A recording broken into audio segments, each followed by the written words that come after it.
نصلي على رسوله الكريم أما بعد. قال النبي صلى الله عليه وسلم: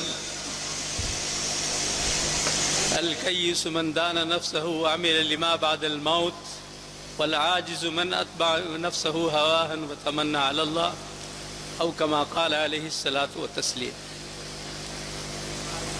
استاد محترم، حضرات علماء کرام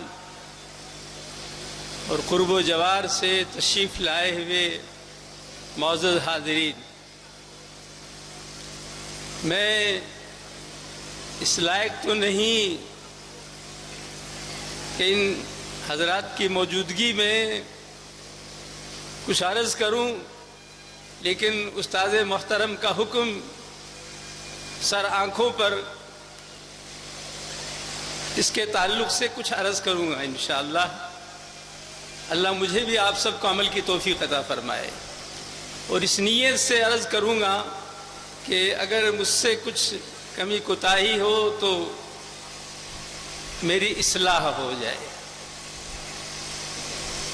حضرات، جیسے فرمایا گیا، میں نے بھی یہاں رہ کر اساتذہ کی جوتیاں سیدھی کی ہے تقریباً 5 سال تک، سن 1970 سے لے کر کے 74 تک. اس وقت کے اساتذہ سے کچھ جو سیکھا، پڑھا، اور جو میں نے سمجھا اور میرے سمجھ میں آیا، اور اس میں سے کچھ جو باقی ہے اسی کی روشنی میں عرض کروں گا.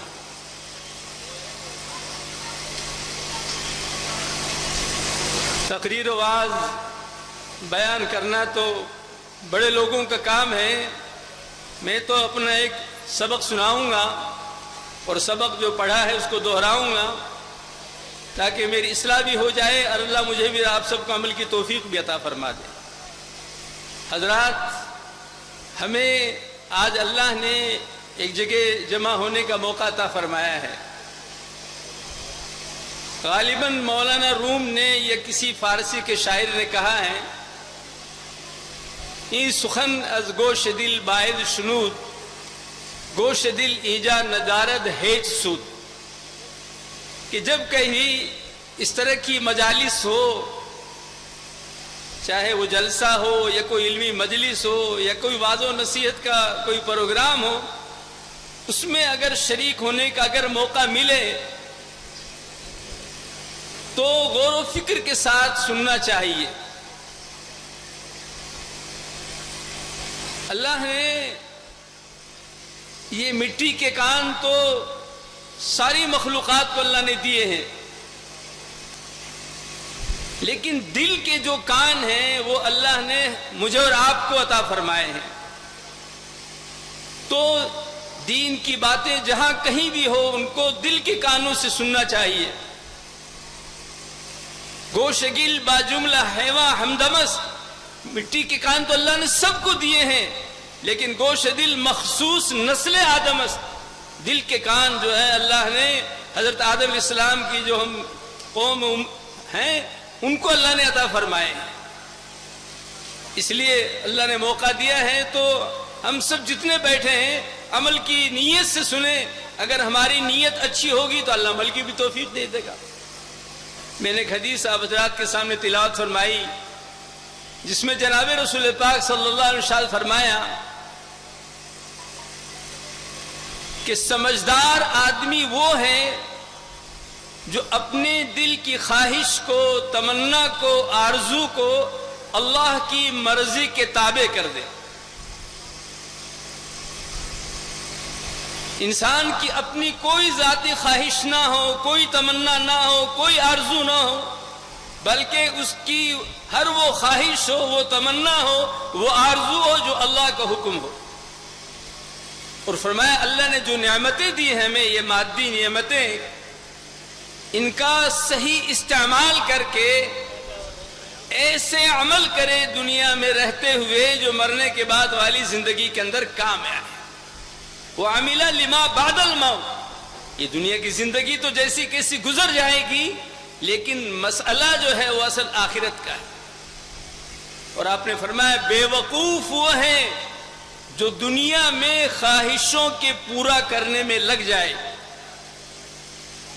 نہ اللہ کے حکم کی پرواہ، نہ جناب رسول پاک صلی اللہ علیہ وسلم کی جو ہے منشا اور چاہت کا کوئی خیال، صرف من چاہی زندگی۔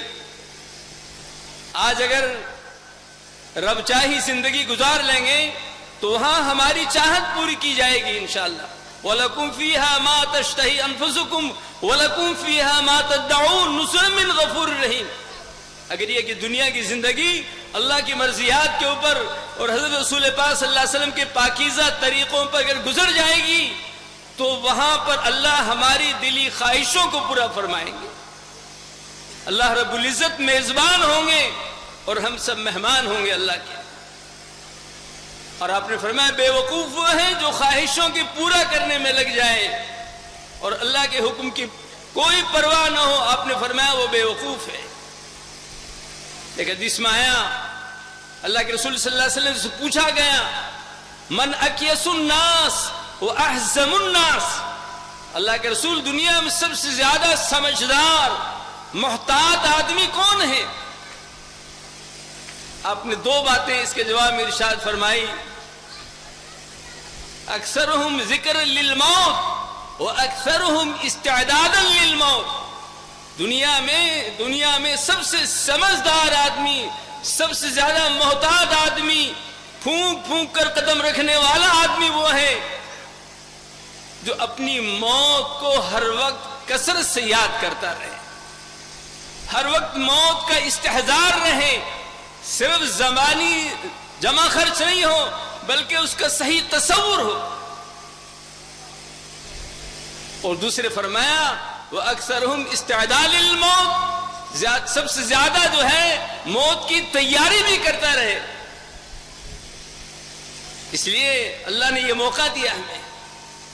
ایک حدیث میں فرمایا اللہ کے رسول صلی اللہ علیہ وسلم نے مَا مِن يَوْمٍ إِلَّا وَمَلَكٌ يَهْتِفُ فِي الْمَقَابِرِ وَيُنَادِي يَا أَهْلَ الْقُبُورِ مَنْ تَحْسُدُونَ الْيَوْمَ فَيَقُولُونَ نَحْسُدُ بِأَهْلِ الْمَسْجِدِ وَهُمْ يُصَلُّونَ وَلَا نَقْدِرُ نُصَلِّي إِلَى آخِرِ الْحَدِيثِ۔ آپ نے فرمایا کوئی دن ایسا نہیں گزرتا روئے زمین کے اوپر جہاں جہاں قبرستان بنے ہوئے ہیں، روزانہ ایک فرشتہ قبرستان میں جا کر کے آواز لگاتا ہے یا اہل القبور من تحسدون اليوم، اے قبرستان والو، اے قبر میں سونے والو۔ لفظ حسد کا استعمال کیا گیا ہے، اور حسد کہتے ہیں ایک دوسرے کو دیکھ کے جلنا، لیکن یہ حسد یہاں بمانے غبطہ، اور غبطہ بمانے رشک، یعنی کہ ایک وقت زمانہ تھا تم بھی دنیا میں تھے اور اپنی عمر کا حصہ پورا کر کے قبر میں چلے آئے، لیکن آج قبر میں آنے کے بعد تمہاری کیا تمنائیں ہیں، کیا دل کی آرزو ہے، کیا خواہشیں، کیا سوچتے ہو، کیا تصور ہے؟ تو فرمایا وہ قبرستان والے اپنی زبان حال سے یوں کہتے ہیں نحسد بأہل المسجد وہم یصلون ولا نقدر نصلی، کہ ہمیں جو قبر میں آنے کے بعد رشک آتا ہے ان لوگوں پہ آتا ہے جو مسجدوں کو آباد کر رہے ہیں، نمازیں پڑھ رہے ہیں، اور ہم قبر میں نماز نہیں پڑھ سکتے۔ حضرات، دنیا عمل کی جگہ ہے، آخرت بدلے کی جگہ ہے۔ آج یہاں جو کچھ ہم کر لیں گے وہ ہمیں آخرت میں ملنے والا ہے، اس لیے اس زندگی کی قدر کریں۔ مرنے کے بعد آدمی ایک مرتبہ اپنی زبان سے سبحان اللہ بھی نہیں کہہ سکتا، دوسروں کا محتاج ہوتا ہے۔ فرمایا وہ قبرستان والے اپنی زبان حال سے یوں کہیں گے کہ ہمیں مسجدوں کے آباد کرنے والوں پہ رشک آ رہا ہے کہ وہ نماز کا وقت ہو رہا ہے، مسجدوں کا آباد کر رہے ہیں، مسجدوں میں جا رہے ہیں، با جماعت نماز پڑھ رہے ہیں، اور یہاں قبر میں ہم نماز نہیں پڑھ سکتے۔ وَيَصُومُونَ وَلَا نَقْدِرُ نَصُومُ، دنیا والوں کے سامنے جب رمضان کا مہینہ آتا ہے وہ روزے رکھتے ہیں، اور ہم یہاں قبر میں روزے نہیں رکھ سکتے۔ وَيَتَصَدَّقُونَ وَلَا نَقْدِرُ نَتَصَدَّقُ، اور دنیا والوں کو جن کو اللہ نے مال دیا ہے وہ اپنے مالوں کو راہ خدا میں نیک کاموں میں خرچ کر رہے ہیں، اور یہاں ہم کچھ نہیں کر سکتے کہ اس لیے کہ ہمارے پاس کچھ ہے ہی نہیں۔ وَيَذْكُرُونَ اللَّهَ وَلَا نَقْدِرُ نَذْكُرُ، دنیا والے جو دنیا میں ہیں وہ اللہ کا ذکر کر رہے ہیں، تلاوت کر رہے ہیں، تسبیحات پڑھ رہے ہیں، اپنے اوراد و وظائف معمولات کو پورا کر رہے ہیں، اور ہم یہاں اپنی قبر میں کچھ نہیں کر سکتے۔ حدیث کے آخری الفاظ ہیں، اللہ مجھے بھی آپ سب کو عمل کی توفیق عطا فرمائے، فَيُنْزِمُونَ عَلَىٰ تُفْرِيَتِهِمْ، وہ قبرستان والے اپنی گزری ہوئی زندگی کے اوپر جو وہ دنیا میں بتا کر آئے اور اس دنیاوی زندگی میں بے عمل رہے، قبر میں آ کر کے پچھتا رہے ہوں گے، افسوس کر رہے ہوں گے، لیکن اس وقت کا پچھتانا اور افسوس کرنا کوئی کام نہیں دے گا۔ حدیث میں اللہ کے رسول نے فرمایا، ما یاتی علی القبر یوما وهو یناد بصوت غلق طلق یا ابن آدم لنسیتنی انا بیت الوحدۃ وانا بیت الوحشۃ وانا بیت الضیق وانا بیت الدود الا من وصانا اللہ علیہ۔ آپ نے فرمایا کہ کوئی دن ایسا گزرتا نہیں، ہر ایک کی قبر زمین کے جس ٹکڑے اور حصے پہ بننی ہے وہ بہت فصیح بلیغ صاف ستھری آواز سے آواز لگاتی ہے، اے آدم کی اولاد، تو دنیا میں جا کے مجھے بھول گیا، تو جانتا نہیں میں قبر تنہائی کا گھر ہوں، میں کیڑوں کا گھر ہوں، میں اندھیرے کا گھر ہوں، میں تنگی کا گھر ہوں۔ ہاں، مگر اللہ جس کے لیے توسیع فرما دے، اللہ جس کے لیے وسعت فرما دے۔ اور آپ نے فرمایا القبر روضۃ من ریاض الجنہ، قبر کیا ہے؟ یا تو جنت کے باغوں میں سے ایک باغ ہے یا جہنم کے گڈھوں میں سے ایک گڈھا ہے۔ میرے بھائی محترم بزرگوں، اللہ نے موقع دیا ہے، اس لیے ہم اپنی اس وقت کو غنیمت سمجھیں۔ حدیث میں اللہ کے رسول نے فرمایا لا یزال قدم ابن آدم یوم القیامہ حتی یسأل عن خمس، ابن آدم کا قدم، انسان کا قدم اس کے حساب کی جگہ سے ہٹ نہیں سکتا جب تک کہ 5 چیزوں کا معقول جواب نہ دے دے۔ عن عمرہ فیما افنا، اللہ نے عمر کا حصہ دیا ہے، جو بھی 60 70 80 90 100 سالہ، اللہ اس کے بارے میں پوچھیں گے، ہم نے تمہیں اتنے سال کی عمر دی تھی، اس عمر کو کہاں بتایا، اس عمر کے اندر کیا کام کیے۔ دوسرے فرمایا وَأَنْ شَبَابِهِ فِيمَا أَبْلَى، جوانی یہ اللہ کی بہت بڑی نعمت ہے۔ حدیث میں آیا الشباب شعبۃ من الجنون، جوانی جنون اور پاگل پن کا حصہ ہے۔ اور فرمایا وَالشَّابُ نَشَأَ فِي عِبَادَةِ اللَّهِ، وہ جوان جو جوانی کے اندر اللہ کی عبادت کرتا ہے، کل قیامت کے جب کوئی سایہ نہیں ہوگا، یوم لا ظل لہ الا ظلہ، صرف ایک عرش کا سایہ ہوگا، وہ جوان جس نے جوانی میں عبادت کی ہے وہ اللہ کے عرش کے سایہ کے اندر ہوگا۔ حدیث میں آیا احیاء العلوم میں امام غزالی رحمۃ اللہ نے لکھا ہے ایک حدیث کے ذیل میں کہ جب اللہ پاک کسی جوان کو دیکھتے ہیں کہ وہ اپنی جوانی کی طاقت کو غلط جگہوں سے، غلط راستوں سے، برائیوں سے بچا کر کے نیکی والے راستے کے اوپر چلاتا ہے اور ڈالتا ہے، تو اللہ رب العزت فرشتوں سے فخر کر کے فرماتے ہیں کہ وہ وقت یاد کرو جب تم نے اس انسان کی تخلیق پر، پیدائش کے اوپر اعتراض کیا تھا، لیکن آج دیکھو یہ جوان جس کی اس کی جوانی میرے لیے اگر یہ چاہتا تو یہ جوانی کو غلط کاموں بھی لگا سکتا تھا، لیکن غلط کاموں سے بچا کر کے یہ اللہ کی اور میری مرضیات پر چل رہا ہے۔ جس میں اللہ فرماتے ہیں انت عندی کباذی ملائکتی، اے جوان تیرا مقام، تیرا مرتبہ، تیری حیثیت میرے بعد فرشتوں جتنا ہے۔ اس لیے جو جوان ہیں وہ اس جوانی کی قدر کریں۔